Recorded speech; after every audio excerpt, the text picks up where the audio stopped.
I think that the right in America has two blind spots. One is war and one is executive power. And of course, they both come together in the Patriot Act. The Patriot Act was passed during the aftermath of 9/11 and in the war on terror.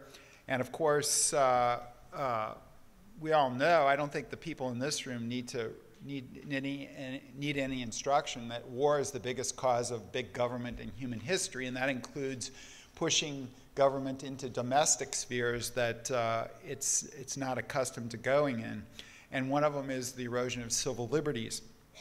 If you recall, and one of the problems I have with the ACLU is they do good work, except that they duck the war issue. It's as if, you know, the erosion of civil liberties just happens. And so I think we need to remind ourselves of that. You know, we have a history in the United States. The quasi-war with France brought the Alien and Sedition Acts.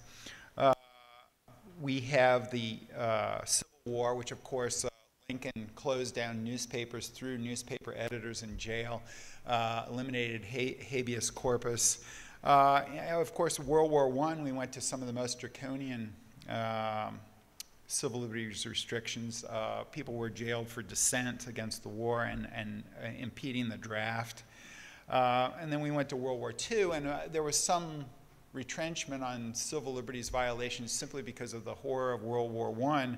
But of course, that was small comfort to the Japanese and Japanese Americans who were rounded up and put in camp. And of course, we no case of sabotage or espionage on the part of any one of those people incarcerated was ever brought. It was even accused. So then we get to the Korean War, and of course we had the McCarthy hearings as a result of that. We go to the Vietnam War, where the anti-war groups were spied upon by the Army, the FBI, and other agencies. Of course, the Cold War in general brought the national security state and the imperial presidency starting at Harry Truman. And of course, what we're going to be talking about today is the war on terror and George Bush's erosion of habeas corpus, domestic spying, torture, etc.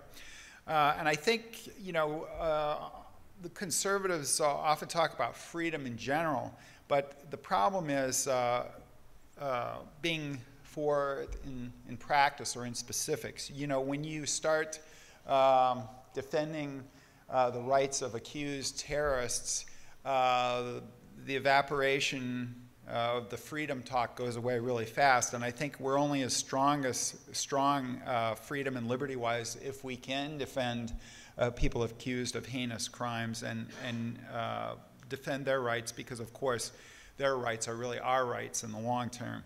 Now, of course,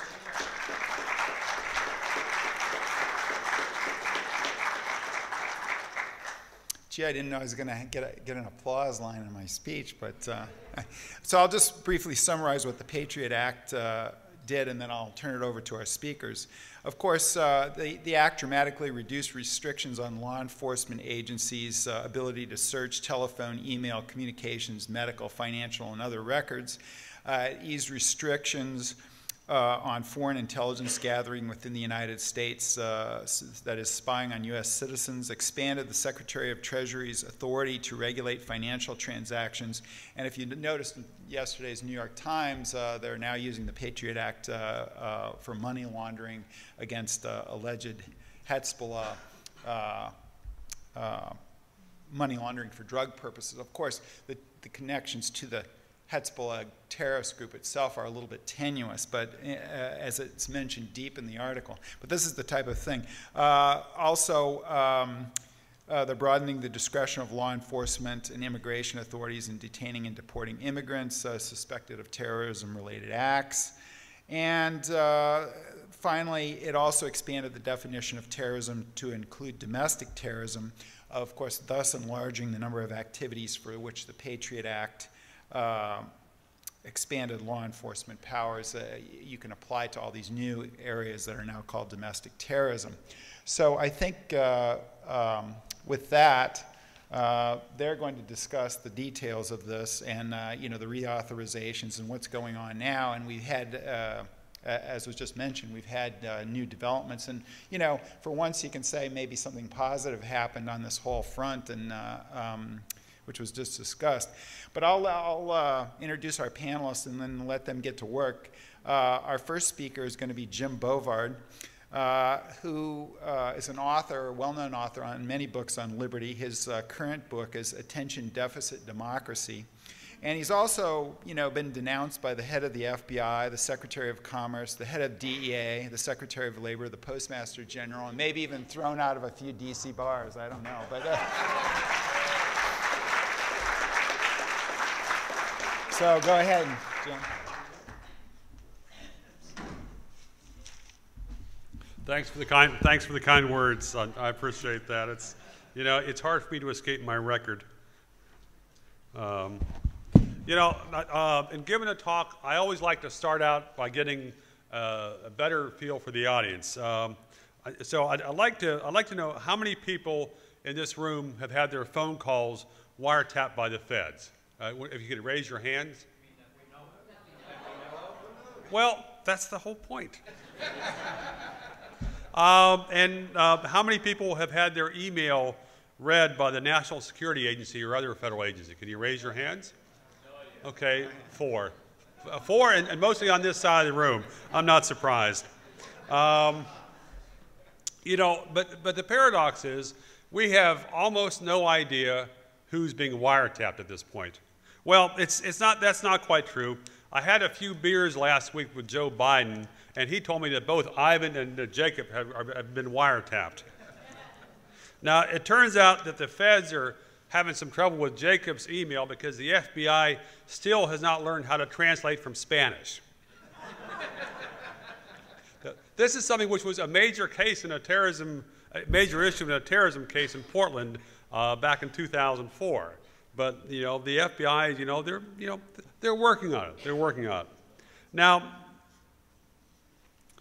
you should keep in mind that simply by the fact that you're here in this audience today is probably going to increase the chances for you being surveilled in the future. And I'm serious on this. Next year, 2 years, 3 years down the road, you might have to, you might find yourself having to explain why you were here. You might have to be explaining that to a Secret Service agent or an FBI agent, something like that. So, you know, what you might want to do is start thinking of a good alibi. Now, something that's always worked for me when I've been put in that kind of crosshairs, I always say, you know, I just tell them, I'd heard there were going to be troublemakers there, so I figured I should go there and keep an eye on them. You know, but seriously, it's really great what Campaign for Liberty did last week, this past week, with helping shoot down John Boehner's anti-freedom joyride when he was trying to railroad through the Patriot Act extension. That was, a lot of thanks go to that, to Campaign for Liberty, and y'all deserve 3 cheers on that.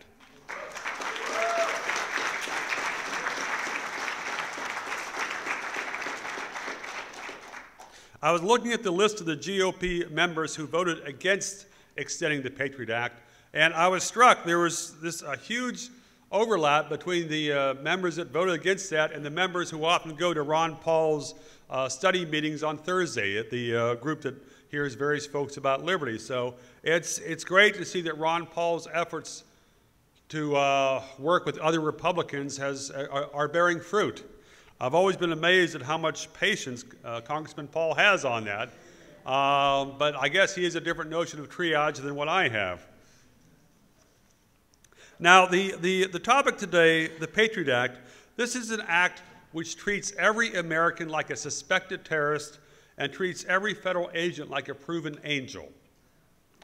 What happened was the Bush administration, after 9/11, the Bush administration carried off the biggest bait and switch in American constitutional history.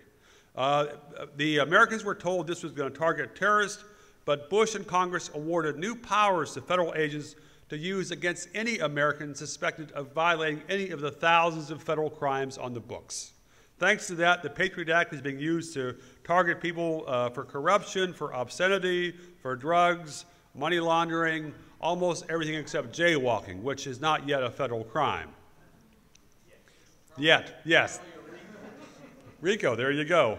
And one of the most dramatic impacts of the Patriot Act was this act gave the feds the right to financially strip search you. It gave the federal agencies the right to do to your bank account what the TSA does to your body. And this is information which is being stockpiled, added to your dossiers. But with this financial information and this other information roundups, it should come with a formal warning that any information the government gathers can and will be used against you if the government decides you're an enemy. One of the hot issues this week on Capitol Hill in the Patriot Act renewal was Section 215. Now, the advocates of extending the Patriot Act talked about this, well, this is just government access to business information. You know, these folks are either idiots or they have no shame or both. Because this deals with the national security letters. And these are letters which are basically subpoenas, de facto search warrants, which can compel private citizens, businesses, nonprofits, libraries, and other entities to surrender information when a federal agent snaps his fingers. These national security letters empower the FBI to seize records that show where a person makes and spends their money, with whom he lives and lived before, how much he gambles, what he buys online, what he pawns and borrows, where he travels, how he invests, what he searches for and reads on the web, and who telephones or emails him at home or work, according to the Washington Post. Now, these national security letters, the FBI is issuing up to 50,000 of these per year. And a single national security letter can affect thousands of Americans by just, it's an incredible vacuum cleaner. And every national security letter is backed up by an FBI badge, and every badge is backed up by a gun and by the world's largest law firm, the U.S. Justice Department. National security letters have turned the Fourth Amendment on its head by creating a presumption that the government is entitled to personal or confidential information unless the citizen can afford to go to a federal judge and prove the letter should not be enforced against him. And this would easily be $10,000, $15,000, $20,000. The Founding Fathers placed the Fourth Amendment in the Constitution so the federal government would have to provide specific information that indicated criminal wrongdoing about a specific person and a specific crime. What you have with these letters is it's simply an FBI agent fills out a form and certifies that he's seeking information relevant to an authorized investigation. This is the same type of standard. This is the same kind of standard that any authoritarian government in the world could easily satisfy. It's no standard at all, and yet a lot of people in Congress want to extend that. Now, even with this broad power, the FBI wasn't satisfied and started issuing phony requests for information, claiming that a national security letter was pending before they got somebody's bank account information or their telephone records or whatever. The Inspector General for the Justice Department investigated and concluded that almost a quarter of all these letters, tens of thousands of these letters, may have violated federal law because the FBI did not even follow the procedures. Now, let's think about this. Assume a private citizen had hacked into the FBI computer database and snared the personal data on hundreds of FBI agents. He'd be sentenced to prison for several years. Now, if a private citizen used false threats to gain other citizens' personal financial information from a bank, he'd be sent up the river for years. However, no crimes were committed when the FBI violated the law and seized citizens' personal data. Why? Because every federal violation of Americans' privacy is by definition a harmless error. This is how the feds have treated it since the start. Now, it's interesting with this push to renew the Patriot Act, people have forgotten. It happened in 2006. It was renewed. And at that point, the Bush administration kept insisting that there were no known cases that the powers had been abused. And that was part of the reason Congress rolled over. Well, it turned out that the FBI and the Justice Department knew there had been hundreds, if not thousands, of abuses, of legal violations. They simply lied through their teeth. It was a brazen lie. Top Justice Department and White House officials knew it. But after that law was extended, you know, it's important to look forward, not back. Now, it's funny, back when the Patriot Act was first railroaded through Congress in the weeks after 9/11, we were told that it was safe to vest all this power in these federal agencies because Congress would keep a close eye on how that power was used.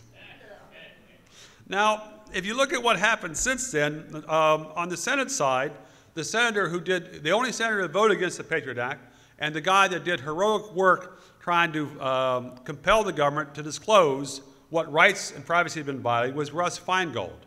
And Feingold was defeated last fall for re-election in part because of his standing up for civil liberties. On the Senate side, Senator Patrick Leahy has fought for some oversight, but he's been pretty much thwarted. Now, from what Matt said earlier, there's going to be another vote on the Patriot Act on Monday. I would, you know, with the procedure now, they only need 50%, so betting odds don't look good. But maybe somebody in this audience can explain to me. You have most of the GOP stampeding to make sure that federal agencies under Obama continue to have vast surveillance powers over Americans. Why? How does the GOP benefit from letting the other party spy on them? I mean, there's a long history of these abuses, yet it seems as if some congressmen are in the habit of groveling every time an FBI agent snaps his fingers. Now, part of the reason, you know, a major reason why the Patriot Act is horrible is that congressmen simply don't give a damn about federal agencies violating Americans' privacy. Just as long as federal agents are not flogging mothers on Main Street, Congress is not going to pay attention.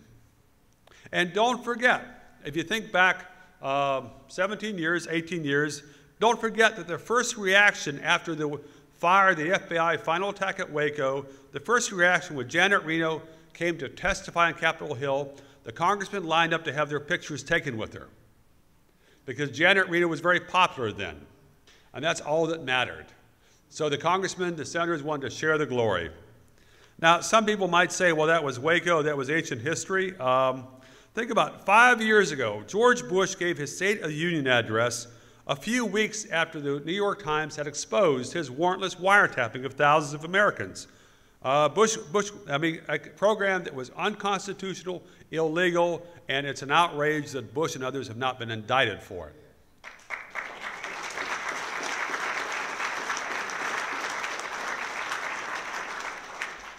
Well, for that State of the Union address, George Bush went up to Capitol Hill, and he stood there and he bragged about his, quote, terrorist surveillance program. And almost all the Republicans gave him a standing ovation. Ron Paul did not, but, I mean, it was just, and how is it possible to know that the people who were wiretapped were actually terrorists? Well, because they were wiretapped. This is a standard of logic which they have used to expand their powers again and again. Now, the Founding Fathers intended the Congress to be a vigorous check, but some people here might think I'm being too hard on Congress, that it's important to keep in mind the things we learned in high school civics class and to have faith in the system. Now, I don't know how many of you passed through airports on your way to this conference, but we have all these TSA agents squeezing boobs and balls all over the country, and almost nobody on Capitol Hill has the gumption to stand up and raise hell. Well, some of them don't, yeah, but I mean, could you think of a more brazen assault on Americans' dignity and privacy? And there's almost no courage on Capitol Hill on this. I mean, TSA has already taken probably millions of photos of naked travelers, and at some point, these photos are going to leak out. Because let's be honest, everything the TSA does, it screws up. And so, you know, they're saying, don't worry, the government will keep it secret. Yeah, boy. But, and, you know, so this big leak, this leak of photos is going to happen. And what will Congress do then? What Congress will probably do is give TSA a budget increase so it can get better software to avoid the problem happening again. Now, if we had a WikiLeaks for TSA, if we could see all the agency's memos,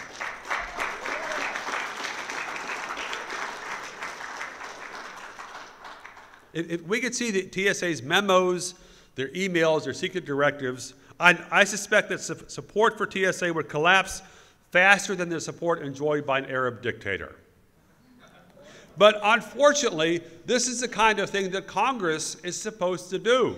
Congress is supposed to pry this information out. Congress is supposed to beat this agency over the head. Instead, Congress grovels. And they've been groveling horribly ever since 9/11, and before, actually. Now, I've heard some politicians say that if you have nothing to hide, you have nothing to fear. Well, why is it that people should assume that a government that lies about spying on them is going to show good faith with the information it steals? There have been a lot of cases in recent years, bushels of cases, of prosecutors lying and sending innocent people to prison. Now, let's just say a hypothetical here. Let's say that you and a friend are exchanging email about the Oklahoma City bombing or some other atrocity, and you're totally opposed to it, but the emails go back and forth, and a prosecutor is just pulling in all those emails. Well, what that prosecutor might do would be to splice your emails, twist your sentences, and make it sound as if you're in favor of assassinating a congressman or even an assistant cabinet secretary. And once the feds have that, I mean, this is the kind of distortion that happens often with the tapes and wiretapping. The criminal defense lawyers hear the original tapes. It's like, well, that's not what we had at a trial. But this can happen with email as well. And so let's say that the feds have that, and the feds decide to drop a hammer on you and give you a choice. You have a choice of going to prison for several years based on their fabrications, or if you want to stay free, then you have to become an informant and help the government entrap your friends and colleagues. Now, I would not be surprised in the coming years if we see the same type of entrapment against the Tea Party and against pro-liberty organizations that we've seen against mosques in recent years. I mean, you have all these agents targeting people, and the challenge is to find one moron. And there's a lot of morons out there. But folks might think it's unfair to assume that, but if you look at the history of COINTELPRO, when the FBI was targeting and entrapping civil rights leaders, anti-war movement leaders, rank and file, and even feminists.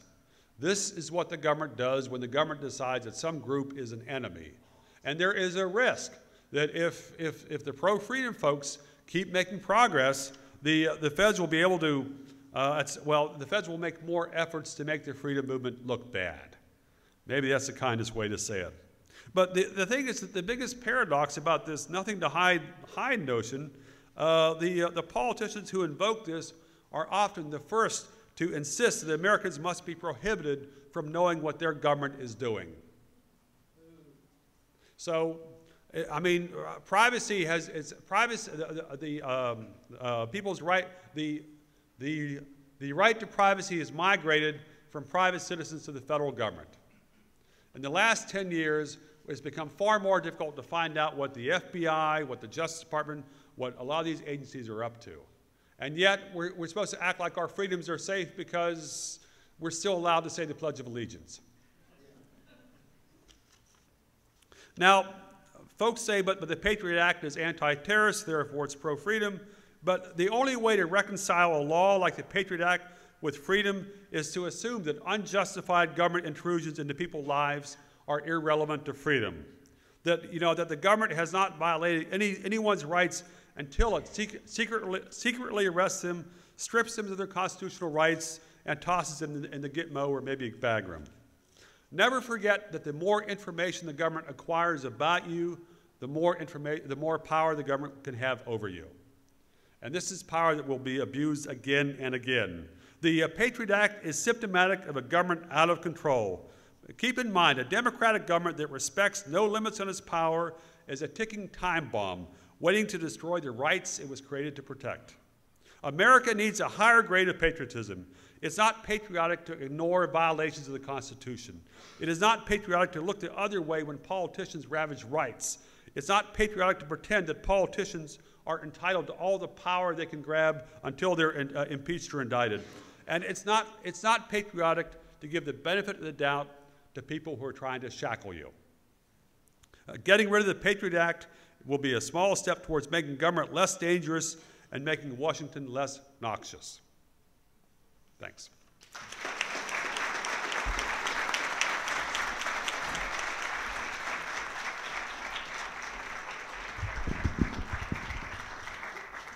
Okay, our second speaker is Jacob Bumper Hornberger. He's the founder and president of the Future of Freedom Foundation, and his organization has just won an outstanding an award from Ron Paul's Liberty in the Media Awards for the Outstanding Freedom website, which is a really great accomplishment. So, Bumper.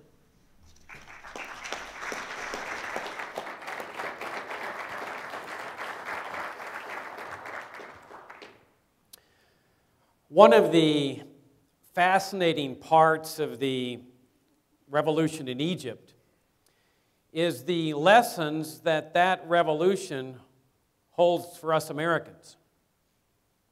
One of the most persistent and insistent demands of the demonstrators has been for the Mubarak dictatorship to lift the nation's anti-terrorism law.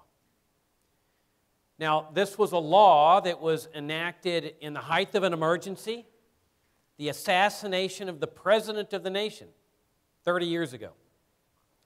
It was a temporary measure designed to last only until national security was secured and until the war on terrorism in Egypt was resolved satisfactorily. It is this anti-terrorism legislation that enabled the Egyptian dictatorship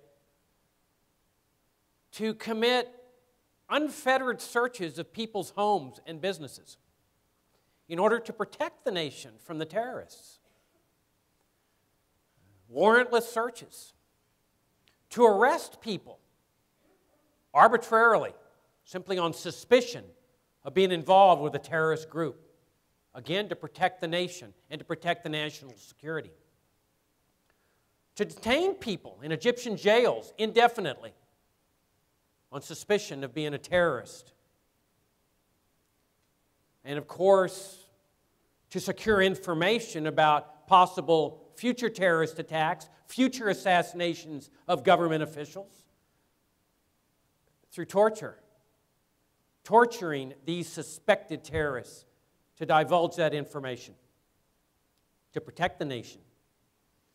And of course, where necessary, to engage in extrajudicial executions of people engaged in terrorism. And what's fascinating about this is that after 30 years of suffering under these powers of this anti-terrorist legislation, the Egyptian people have figured out that all this is an attribute of tyranny.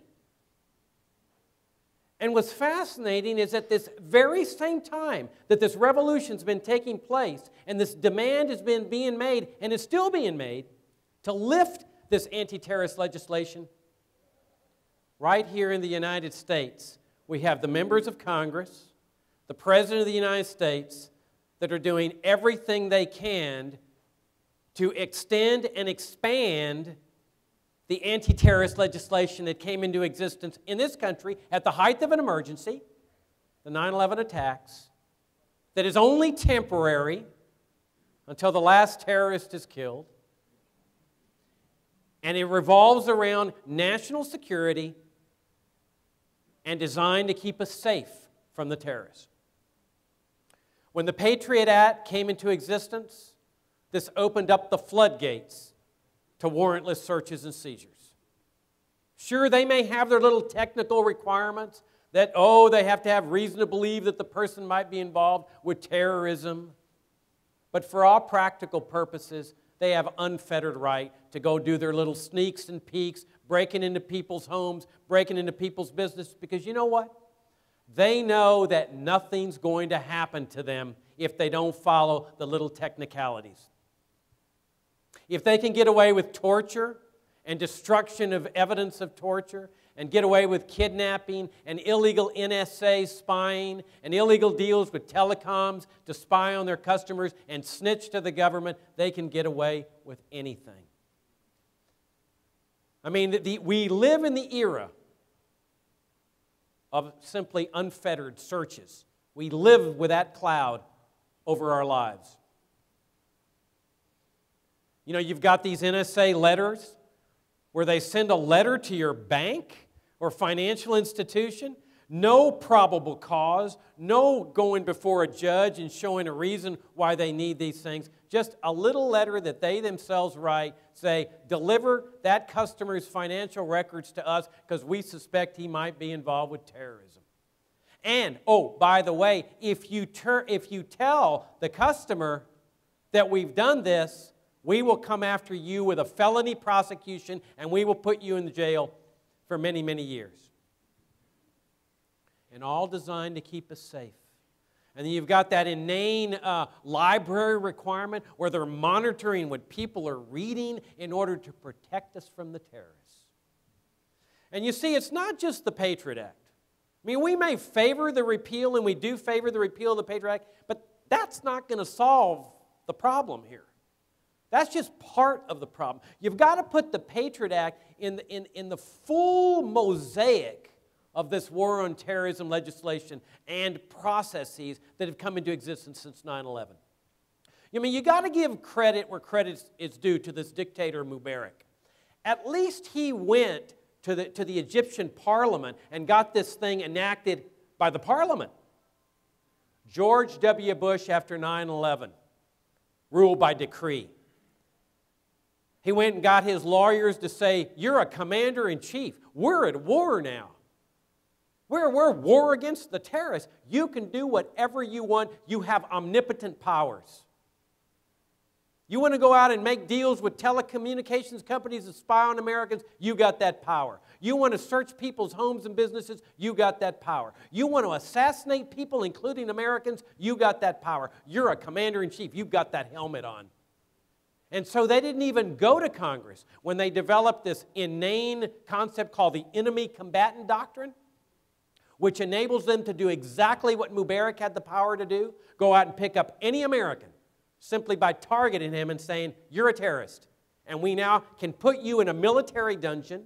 We can whisk you to Guantanamo if we wish. We can torture you. We can isolate you. We can execute you. We can do whatever we want. Oh, by the way, we have special tribunals to handle these things, just like Mubarak's legislation had national security courts. And all of this to keep us safe, to protect us from the terrorists, the exact same justification that the Mubarak dictatorship has used for 30 years. And that's the anomaly here. You see, this crisis in Egypt has almost certainly caused inner conflict within the American people. Because here they're celebrating, they're watching people celebrate the toppling of this dictator, demanding that the first thing this military regime do is lift this anti-terrorist legislation, while Americans are over here saying, wait a minute, this anti-terrorist legislation is pro-freedom. It's pro-democracy. It's to keep us safe. Please expand it, extend it, protect us, make us safe. And it goes even deeper than that. You see, because while the world is celebrating the toppling of a dictator, U.S. officials, despite their ostensible celebration of this thing, are very conflicted. And so are a large segment of the American people. Because you see, this was our government's dictator. This was our government's torture machine. It wasn't just the tear gas canisters that were made in America. It was the instruments of torture. It was those torture rooms that were paid for with U.S. taxpayer cash in the form of foreign aid to this dictatorial regime. This was our ally. This was our friend. The Vice President, Suleiman, was our torturer. He was the guy that struck the torture rendition deal with the CIA that enabled the CIA to kidnap a man in Italy and rendition him to Egypt to get tortured, so that our government could say, we are exceptional, we don't torture. It's people that torture on our behalf. And so here's the anomaly. That here these people are recognizing that anti-terror legislation is an attribute of tyranny. Over here, Americans are thinking, oh no, the Patriot Act, the enemy combatant doctrine, the power to assassinate, the power of indefinite detention, Guantanamo, this is all freedom. This is pro-freedom. And while the rest of the world celebrates the toppling of a dictator, something you'd ordinarily think is something to celebrate, large segments of American society are lamenting, are sad, including large segments of the U.S. government, over the fact that this is America's friend, our torturer, our ally. If this isn't enough to give us a danger signal in this country, I don't know what is. This is like a yellow light or a red flashing light that something's wrong in this country. This is the time for us to do some serious soul searching. Because when a large segment of your nation is lamenting the toppling of a brutal dictator, one of the most brutal in history, and celebrating and trying to expand legislation that the rest of the world is recognizing as tyranny, that's the time for soul searching. We need to be asking ourselves the same kind of questions that our American ancestors were asking in 1776. The same kind of questions they were asking in 1787. What does it mean to be free? What does it truly mean to be free? What is the role of government in a free society? And what is the duty of the citizenry when a government becomes destructive of the legitimate ends of the people? And in order to do this soul searching, we need to return to first principles. And we have this heritage of first principles when it comes to liberty. We can go back to the Declaration of Independence when Thomas Jefferson reminds us that all men, not just Americans, but Egyptian people, people all over the world are endowed with certain fundamental rights, inherent rights, God-given rights, natural rights. The right to be secure in your homes and your belongings and your papers. The right to privacy. To be able to do whatever you want in your own home as long as it's peaceful. The right to be left alone. To have some dignity as a human being without having to kowtow and lick the boots of some government official. Everybody in this room understands the importance of economic liberty, importance of the right to keep and bear arms. But what we've got to keep in mind is another principle, founding principle, that came into existence in the Constitution, the other founding document of this country. Now, we got to remember what that Constitution is. You know, people tend to think that this federal government is like God, like it's always been there. You know, in the beginning was the federal government. You know? Not so.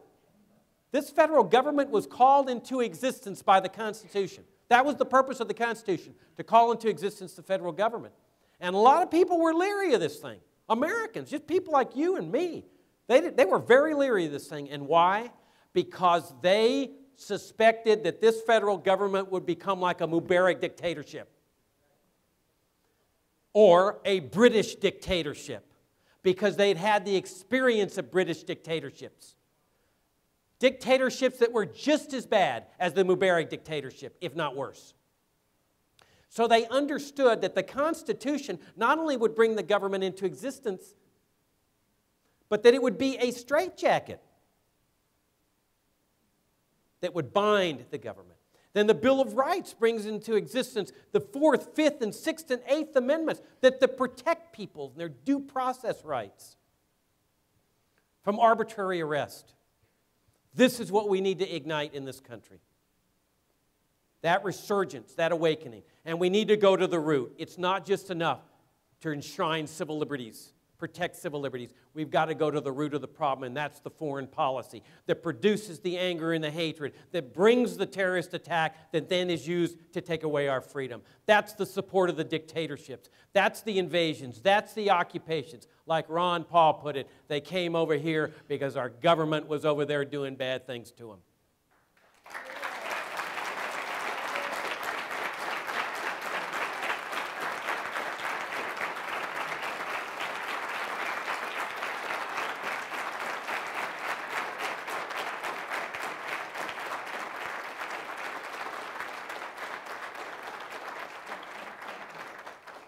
We need an awakening in this country. We need an awakening that will cause the entire rest of the world to stop dead in its tracks. As the American people start to rumble and discover our heritage of liberty, we need to lead the world out of this morass. Not only with respect to economic liberty, not only with respect to the end of the drug war, not only with respect to gun rights, we need to show the world the importance of civil liberties, due process of law, the rights enshrined in the 4th, 5th, 6th, and 8th Amendments. That's where the Campaign for Liberty comes in. That's where you come in. You are the light that is shining through this darkness. And as we continue to fight against these oppressors and these deceivers and these power lusters, make no mistake about it, we will prevail over them through truth, principles, and the devotion to the heritage of what this country stood for. If we do that, the rest of the world will stop dead in its tracks and watch the American people, not the American government, the American people lead the world to the highest reaches of freedom that mankind has ever seen. Thank you very much.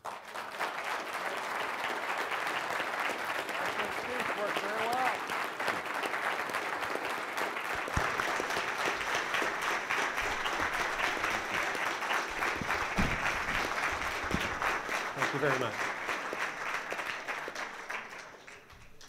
I didn't want to seem like the movie Animal House where I tried to cut the speaker off when he was on a roll there. So, but we do have to have some time for questions, and so I guess they're going to put a microphone out here. I'll start with the first question while they're putting the microphone out. I just wanted our speakers to address, if they can briefly, how serious they think this infringement of civil liberties under the George W. Bush administration, and now I would argue that Obama hasn't made that many improvements in it. How serious is this erosion of civil liberties compared to others in American history? Is this on? Okay, is this on now? Going once, going twice. I would say it's far worse than 90% of the other American presidents. I think George W. Bush was not as bad as Abraham Lincoln, but almost nobody is.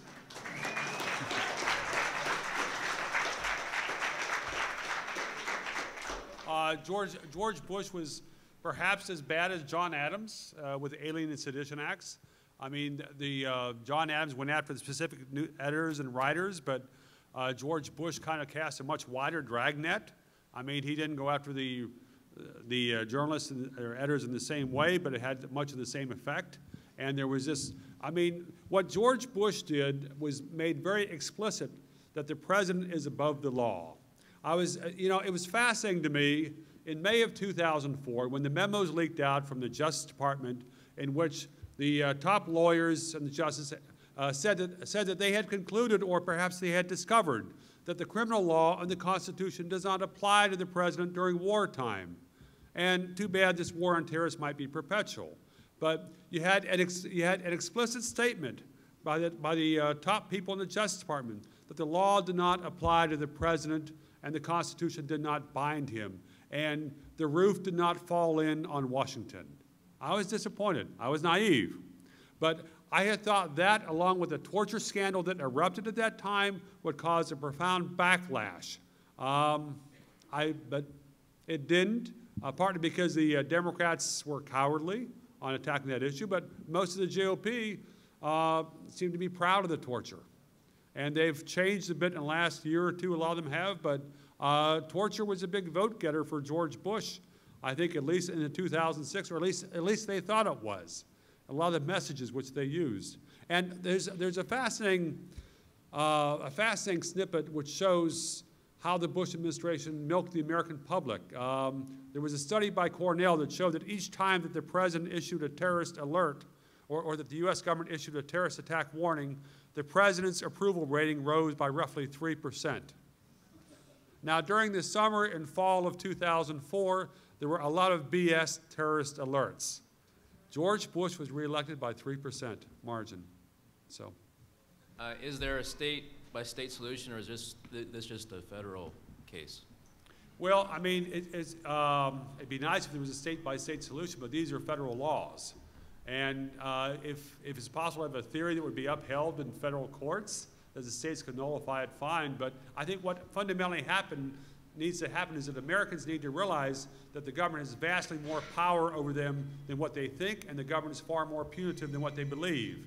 For some reason, far too many Americans still trust the government. And why, I don't know. I've tried.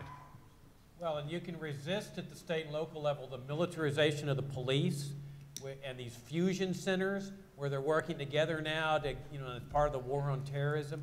That's what can be done at the state and local level. Next question. Hi, Dan Krause, New Jersey.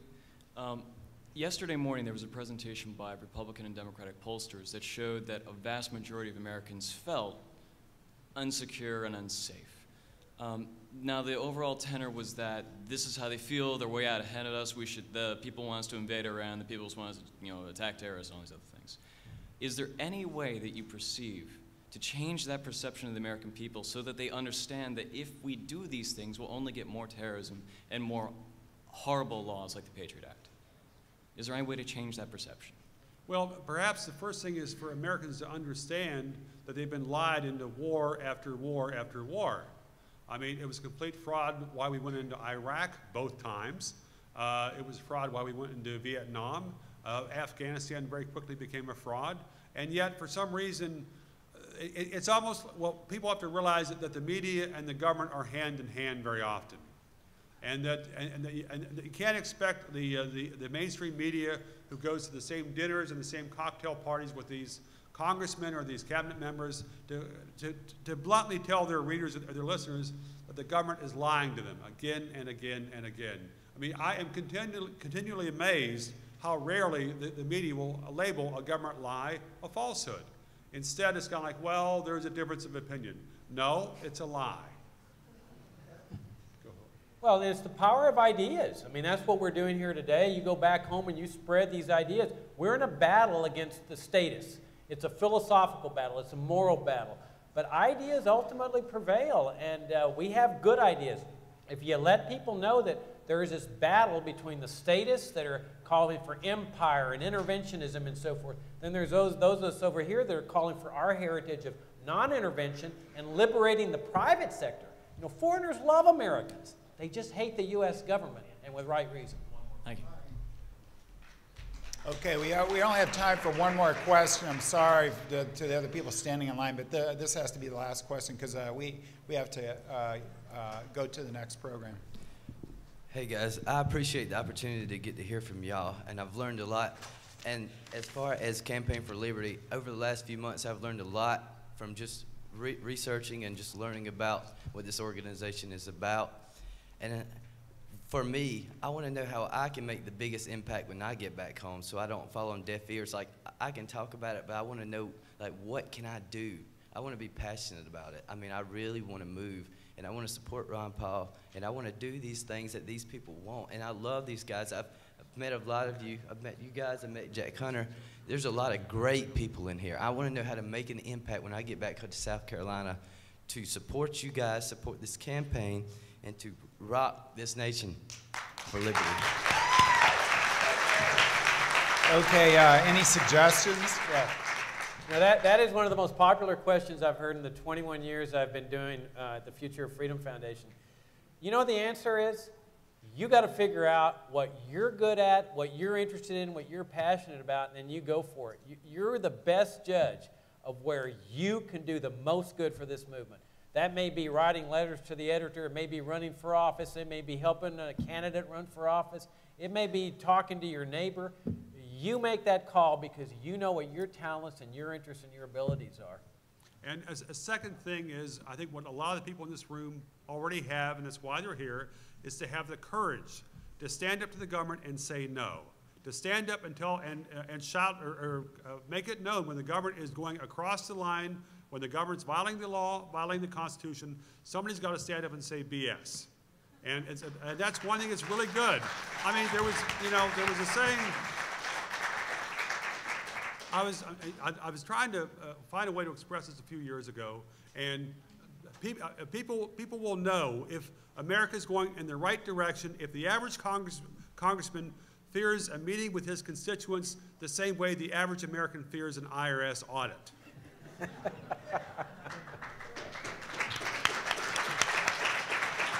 Good job. Okay, I'd just like to mention one thing. There's going to be a book signing for all our books at 12:30 at the Campaign for Liberty in booth 500 through 502 in the exhibit hall. So I hope you can all come by and talk to us. We'll be happy to talk to you more as well. And please give a round of applause for Jim Bovard and Bumpy Humble.